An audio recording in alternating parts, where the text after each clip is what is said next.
அதாவது இப்போ வந்து 40 கிலோல இருந்து இருக்கு, 20 கிலோல இருக்கு, 25 கிலோல இருக்கு. இப்போ இந்த கறிக்குட்டினால அவ்வளோ இருக்கு.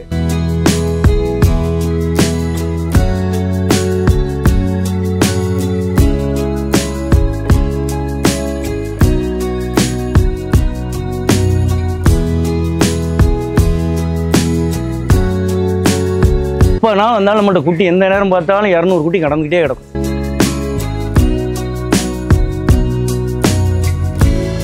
அண்ணா வணக்கம். வணக்கம் அண்ணா தங்கள் பெயர் என்ன?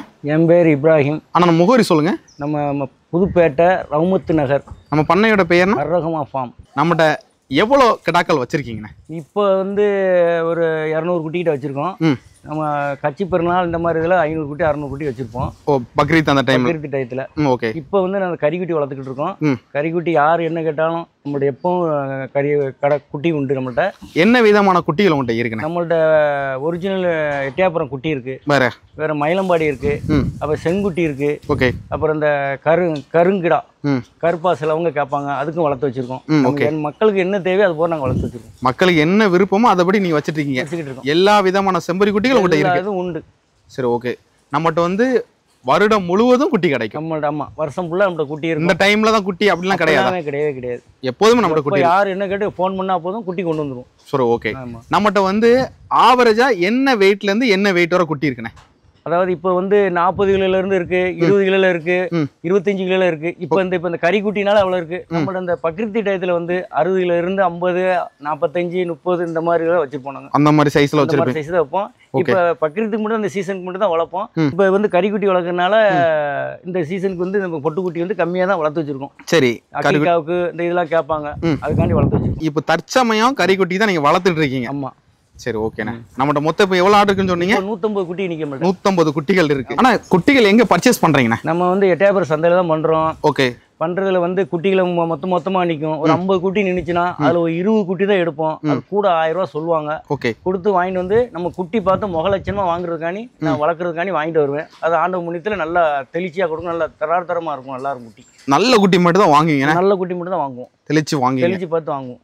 நல்ல குட்டினா எப்படி வாங்குவீங்கண்ணே? அது வந்து குட்டிகள் வந்து தெரிஞ்சிடும், முகத்திலேயே தெரிஞ்சிடும். கால்லாம் நல்லா தரதட்டமாக இருக்கும், நல்லா தடிசாக இருக்கும். கால் நீளமா அந்த மாதிரி வாட்டை சாட்ட போது கூட 1000 ரூபா கொடுத்தாலும் அது நமக்கு 2000 லாபத்தை கொடுக்கும். 2000 லாபத்தை கொடுக்கும். நல்லா ஸ்பீடாக வளரும். அது ஸ்பீடாக வளரும். ஓகே. இந்த கறிக்குட்டிலாம் கரெக்டாக எத்தனை மாதம் வளர்ப்பீங்கண்ணே? நாங்கள் 3 மாதம் வளர்ப்போம். 3 மாதம் வளர்ப்போம். யார் கேட்டாலும் கொடுப்போம். இவங்களுக்கு தான் கொடுக்கணும், அவங்களுக்கு தான் கொடுக்க கிடையாது. யார் வந்து கேட்டாலும் கொடுத்துருவோம். நம்ம பண்ணைக்கு வந்தாலே யாருக்காலும் கொடுத்துருவோம். உயிரிடை எவ்வளோ கொடுப்பீங்க? இல்லை இப்போ அந்த டயத்தில் என்ன மார்க்கெட்டு ரேட்டோ அந்த டயத்தில் கொடுத்துருப்போம். உயிரிடை தான் கொடுப்பீங்களா இல்லை மதிப்பு தானா? மதிப்புக்கும் கொடுப்போம், உயிரிடைக்கும் கொடுப்போம். உயிரிடைக்குனா எவ்வளோ கொடுப்பீங்க? இப்போ உயிரிடைக்குனா இப்போ மார்க்கெட்டுக்கு வந்து 420 ரூபா இருக்கு.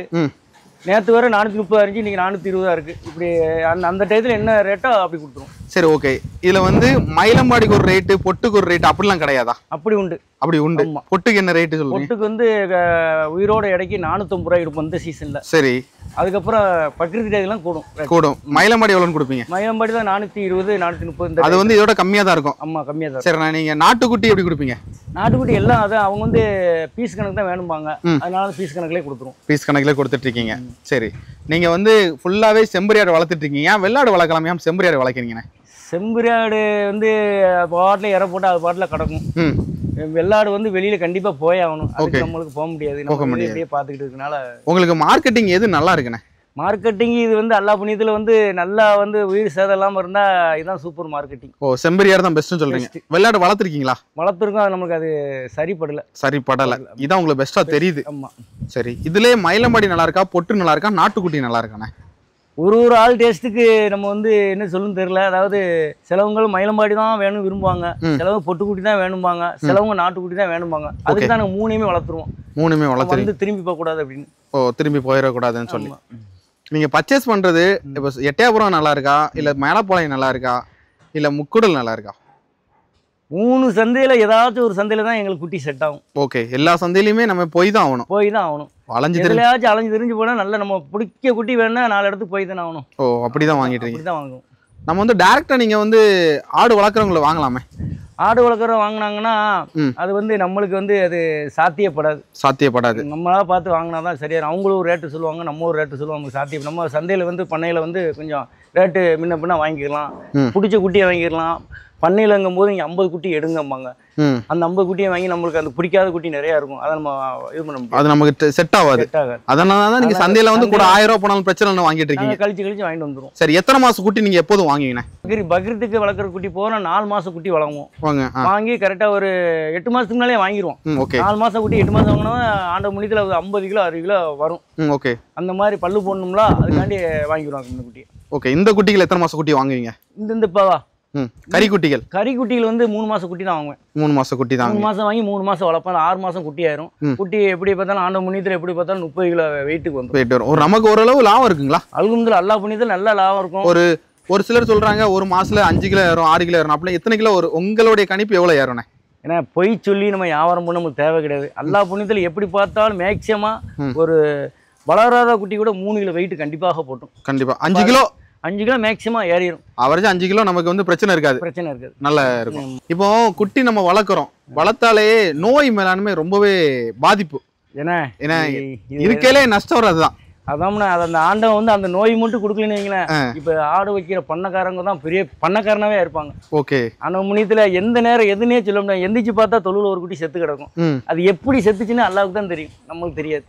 அப்படி கிடக்கும், கண்ணெல்லாம் கலங்கி நிற்கும். காலங்காலத்துல எந்திரிச்சவன அதுலதான் முடிக்க வேண்டியிருக்கு. தொழில் அப்படி மோசமான தொழில். ஆனா இறைவன் நாடினாதான் இந்த இதுல வந்து நம்ம ஜெயிக்க முடியும், இல்லாட்ட ஜெயிக்கவே முடியாது. என்ன நீங்க ட்ரீட்மெண்ட் பார்த்தாலும் சரி, அது ஆண்டவன் நானா மட்டும்தான் இதுல ஜெயிக்க முடியும், இல்லைன்னா ஒப்பேராது.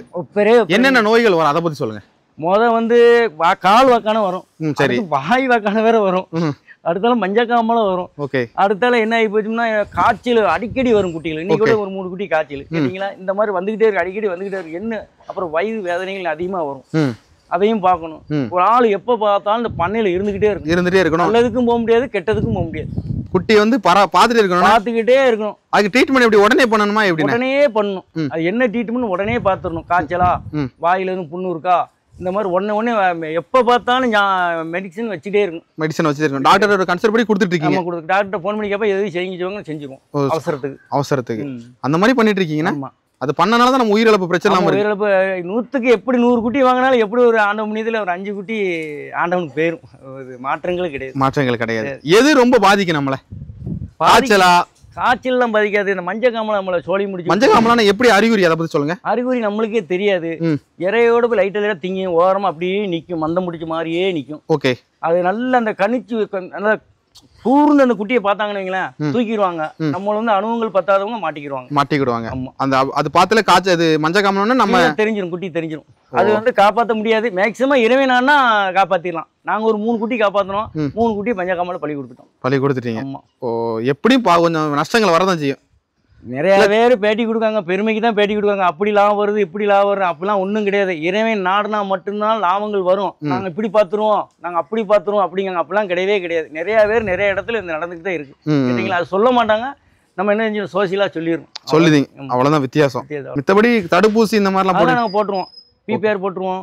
இந்த மாதிரி எது அந்த அம்மன் ஊசி இந்த இதெல்லாம் போட்டு விட்டுருவோம். அதெல்லாம் கரெக்டாக போட்டுருவோம். கிருமி மருந்துலாம் கொடுப்பீங்களா? அப்படி கிருமி 3 மாசத்துக்கு கிருமி மருந்து கரெக்டாக கொடுப்பீங்க. என்னென்ன மருந்து குடிக்கீங்க? இந்த இருக்கு, பாட்டில் இருக்கு. இப்போ இங்கிலீஷ்லாம் தெரியாது அவ்வளோவா, படிக்காத இல்லை. மாற்றி மருந்து கொடுக்குன்னு சொல்றாங்க. நம்ம மாற்றி தான் இந்த மருந்து கொடுத்தா நாளைக்கு அந்த மருந்து கொடுக்கணும். அந்த மாதிரி இந்த செட்டு இருக்குல்ல, இப்போ செட்டு போட்டீங்க, ஒரு சைடு பார்த்தீங்கன்னா தகரம் இருக்கு, ஒரு சைடு ஓலை இருக்கு. எது நல்லது? ஓலை தான் மேக்சிமம் நல்லது. அது வந்து ரொம்ப சேஃப்டி கிடையாதுல்ல, அதனால வந்து தகரத்தை மழையில உழுவாது பார்த்தீங்களா, அதுக்காண்டி அதை போட்டு வச்சிருக்கோம். ரெண்டு நமக்கு இருக்குது, நமக்கு நல்லது. ஆனா ஆடுகளுக்கு வந்து அடர் தீவனம் ரொம்ப முக்கியம். ஆமா, அடர் தீவனம் ரொம்ப முக்கியம். அடர் தீவனம் என்ன தீவனம் குடிக்கிறீங்க? இப்ப நம்ம நண்பர் ஒரு ஆளு நெல்லை பசுமையில தயாரிக்காரு, யார நல்லா அருமையா இருக்கு. என்னென்ன கலந்துருக்காங்க அதுல? வந்து மக்காச்சோளம் ஒரு 18 தானியம் அதுல கலந்துருக்காப்புல. ஓகே, நல்லா இருக்கு. யார நல்லா ரிசல்ட் நல்லா இருக்கு. அவங்க செலவு சொன்னாங்க 5 கிலோ ஏறும், 8 கிலோ ஏறும் அப்படிங்காங்கல்ல. நாங்க வளர்த்து பார்த்தோம், அல்லா புண்ணியத்துல ஒரு 4 கிலோ ஏறுது. சும்மா நார்மலா போட்டதுக்கு ஒரு 2% போடுவோம். ஒரு குட்டிக்கு 1/2 கிலோ. ஆமா, 10 கிலோ இருக்குன்னா 1/2 கிலோ தீவனம் கொடுக்கணும். காலைல 1/2 கிலோ, சாயங்காலம் 1/2 கிலோ. 1 கிலோ டெய்லி கொடுக்கணும். கொடுத்தாங்க 1 கிலோ. அது வந்து இந்த பெரிய குட்டிகளுக்கு. சின்ன குட்டிகள் கொடுத்தா ஒன்றும் செய்ய முடியாது. பெரிய குட்டிகளுக்கு அந்த செமிக்காது. அத மாதிரி நாங்க இது பண்ணி அதான் பெஸ்டா இருக்குண்ணே. ஆமா, வேற தீவனம் யூஸ் பண்ணிருக்கீங்களா? இல்ல, யூஸ் பண்ணோம், ரிசல்ட் சரியா இல்ல. இப்ப நண்பர் ஒரு ஆள் சொன்னாரு, வாங்க மச்சான் உங்களுக்கு வந்து நான் இற தரேன், போட்டு ரிசல்ட் என்ன சொல்லுங்க அப்படின்னாரு. அருமையா இருக்கு, இற நல்லா இருக்குண்ணே. எல்லா புண்ணியத்துல இப்பதான் புதுசா தான் ஆரம்பிச்சாங்க, குவாலிட்டியா இருக்கு. நல்ல குவாலிட்டியா இருக்கு, நல்லா இருக்கு, நல்ல ரிசல்ட் இருக்கு, இருக்கு, அதை கொடுத்துட்டு இருக்கீங்க. ஆமா. சரி, ஓகே. பசுதீவனம் என்ன குடிக்கிறீங்க? பசுதீவனம் வந்து சோழ நாத்து பச்சை கொடுக்கும், அப்புறம் அந்த காஞ்ச நாத்து வந்து வைக்கல் போடுறோம். வைக்கல மிஷின்ல வெட்டி கொடுக்கீங்க. இதெல்லாம் கொடுக்கறது நல்லா இருக்குண்ணே. ஆமா, நல்லா இருக்கு. குட்டியெல்லாம் நல்லா வளர்ச்சியெல்லாம் நல்லா இருக்கு. ஆமா, நாங்க பார்த்து குட்டிகளை வந்து நல்லா அந்த அதுக்கு தந்தாட குட்டியை தான் வாங்கிட்டு வரும். ஏன்னா ஒரு வருஷம் போட்டு வளர்க்கமா, அதனால வந்து ரொம்ப மெலிவான குட்டி இந்த மாதிரிலாம் தேர்வு செய்யவே கூடாது. பண்ணையில வளர்க்கத்தாலே பெஸ்டான குட்டி தான் இருக்கும். குட்டியா இருந்தாதான் அவங்க அடுத்து பண்ணைக்கு வருவாங்க. சந்தையெல்லாம் விட்டு நம்ம பண்ணைக்கு வராங்க, நல்லா இருக்கு போய் தானே வராங்க. Okay okay. அதனால நம்ம சந்தையில வாங்கினா நல்ல குட்டியா வாங்கி வளர்க்கணும். வளர்த்ததான் பெஸ்ட். சரி, நம்ம போன டைம் ஒரு வீடியோ போட்டிருந்தோம். எங்க இருந்தா நம்மளோட குட்டி வாங்கினாங்கண்ணே? நம்ம வந்து லோக்கலில் தான் கொடுத்தோம் அதிகமாக. நீங்கள் வீடியோ போட்டதுனால வந்து நம்ம அந்த புளியங்குடி, தென்காசி இந்த மாதிரி செங்கோட்டையெல்லாம் வந்தாங்க. கொஞ்சம் லேட்டாக வந்துட்டாங்க. நாங்கள் வந்து வேற இடத்துல குட்டி எடுக்கிற சூழ்நிலை, நம்ம குட்டி விற்று போச்சு சீக்கிரமா. ஓகே. அதனால வந்து இன்ஷால்லா இந்த திருப்பு அந்த வீடியோ போட்ட மூலியமா எல்லா புண்ணியத்தில் வருவாங்க ஆளு. ஆடுகளுக்கு அடர் தீவனம் எந்த டைம்லாம் கொடுக்குறீங்கண்ணே? நம்ம காலையில் ஒரு நேரம் 7 மணிக்கு 8 மணிக்குள்ள போட்டுருவோம். அடுத்த நாள் மதியம் போது அந்த வைக்கல், காஞ்ச நாத்து இந்த மாதிரி போட்டு கிடப்போம். சாயந்தரம் ஒரு 6 மணிக்கு ஒரு நேரம் வச்சு அதோட முடிச்சிருவீங்க. வேற தண்ணியில அந்த புண்ணாக்கு, கோதுமை, பச்சை தண்ணியில லைட்டா உப்பு போட்டு வச்சிருவோம். அவ்வளவுதான். மித்தபடி வேற எதுவுமே கிடையாது. அந்த ஒரு தீவனம் தான் குடிக்கிறீங்க. அது வந்து என்ன ரேட் வருது? அது 1570 ரூபா நம்ம ஒரு மூடை. ஒரு மூடை 50 கிலோ மூடை. பரவாயில்லையா?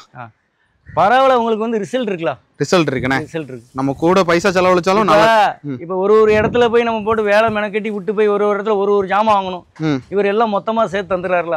அதனால வந்து நம்மளுக்கு அது பெஸ்ட் தான் தோணுது. பெஸ்ட் தான் தோணுது. டேரக்டா வந்து இறக்கிறாங்க. நமக்கு அது செலவு மிச்சம், அலைச்சல் மிச்சம். ஓகே, அதனால பிரச்சனை இல்ல. சரி, இப்போ புதுசா நம்ம வீடியோ பார்த்து ஆடு வளர்க்க போறாங்கன்னு வச்சாங்களேன், அவங்க எத்தனை ஆட்டுல இருந்து ஸ்டார்ட் ஆகணும்? அவங்க வந்து கொஞ்சம் அனுபவசாலினா 20 ஆட்டுல இருந்து ஸ்டார்ட் பண்ணலாம். ரொம்ப அனுபவசாலினா ஒரு 30 அதோட விட்டுணும். அதுக்கப்புறம் வந்து நிறைய பேகன்னு எடுத்துட்டாங்கன்னா மாட்டிக்கிடுவாங்க.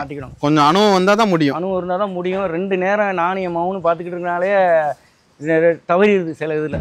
ஓகே. அதனால கரெக்டா அதை ப்ரொசீஜரா பார்க்கணும். எந்த நேரம் என்ன நடக்குன்னு சொல்லணும். அதான் சொல்லிட்டு ஒரே வார்த்தை, இறைவன் நாடுனா மட்டும் இதில் ஜெயிக்க முடியும். இந்த வீடுல இல்லாட்டி ஜெயிக்கவே முடியாது. ஆடு வளர்க்கணும் உங்களுக்கு இன்ட்ரெஸ்ட் எப்படி வந்துச்சுங்க? இப்போ எங்க அப்பாவோட அப்பா ஆடு தான் வளர்த்தாங்க. ஓகே. அப்புறம் எங்க அப்பாவும் இந்த ஆடு தான் வளர்த்தாங்க. அதுல ஒரு இன்ட்ரெஸ்ட். ஓகே. அதுக்கப்புறம் வந்து மாப்பிள்கிட்ட சொன்னேன், மாப்பிள்ளை நீங்க பீரல் தொழில் பாத்துக்குங்க, நான் ஒரு ஆட்டு பண்ண வைக்கேன், எங்க அப்பாவோட அனுபவம் எனக்கு நிறைய இருக்கு அப்படின்னு. அதுக்கப்புறம் ஆட்டு பண்ண வச்சோம். ஆடு வளர்க்கறது லேசான கதை இல்லை, அப்படிதானே? ஆமா. நம்ம ரொம்பயுமே அனுபவமா இருக்கணும், ரொம்ப கேர்ஃபுல்லா இருக்கணும். ரொம்ப அசால்ட்டா இருந்தோம்னா நம்ம காசு போயிடும். நம்ம வீடியோ பார்த்து ஆடு வாங்க இப்போ நாளைக்கு கூட வந்தாங்க, உங்களால குட்டி கொடுக்க முடியுமா? எப்பனா வந்தாலும் நம்மகிட்ட குட்டி எந்த நேரம் பார்த்தாலும் 200 குட்டி கடந்துட்டே இருக்கணும். யாரு கேட்டாலும் கொடுப்போம். ஓகே. கோயில் கொடை கேட்பாங்க, சர்ச்சில் ஏதாவது விசேஷனா கேட்பாங்க, அக்கியா கொடுக்க கேட்பாங்க, மொத்தக்கறி கேட்பாங்க. எப்போ பார்த்தாலும் நம்மகிட்ட ஆடு கிடக்கும். யாருனாலும் வந்து வாங்கலாம். சரிங்கண்ணா.